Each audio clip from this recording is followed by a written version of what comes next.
নবীজির সঠিক বয়স কত, শুধু এই বিষয়টা জানলে আপনি অবাক হয়ে যাবেন। আমরা অনেকেই বিষয়টা জানি না। জিবরাইল আলাইহিস সালাতু ওয়াস সালাম একবার নবীকে জিজ্ঞেস করলেন, ইয়া রাসূলুল্লাহ, আপনার সঠিক বয়সটা কত একটু বলেন তো।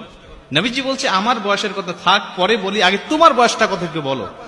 জিবরাইল আলাইহিস সালাতু ওয়াস সালাম তিনি বলছেন, ইয়া রাসূলুল্লাহ, সঠিক করে আন্দাজ আমি বলতে পারবো না, নির্ধারিত করে বলতে পারবো না যে আমার বয়সটা কত, তবে একটা ঘটনা যদি আপনাকে আমি বলি তাহলে আপনি আন্দাজ করে নিতে পারবেন যে আমার বয়সটা কত। নবীজি বলছে, বলো তো দেখি তুমি কোন ঘটনা শোনাতে চাও। তিনি বলছে, ইয়া রাসূলুল্লাহ, আল্লাহ রাব্বুল আলামিন আরশে আজিমের নিকট একটা তারা উদিত হতো। আমি জন্মের পর পরে দেখেছি সেই তারাটা উঠতো, আর একবার উদিত হলে এই তারাটা ৭০,০০০ বছর পর্যন্ত উদিত থাকতো, এ অস্ত যেত না। আবার ৭০,০০০ বছর পরে যখন অস্ত যেত, এই অস্তবিত হওয়ার পরে সে ৭০,০০০ বছর পর্যন্ত অস্তবিত থাকতো, সে উদিত হতো না। ইয়া রাসূলুল্লাহ, ইয়া হাবিবাল্লাহ, আপনি জেনে আশ্চর্য হবেন, যেই তারকা ৭০,০০০ বছর উঠলে আর নিভত না, নিভলে আবার ৭০,০০০ বছর পরে উদিত হতো, এই তারকাটা আমি উঠতে আর অস্তবিত হতে দেখেছি ৭২,০০০ বার।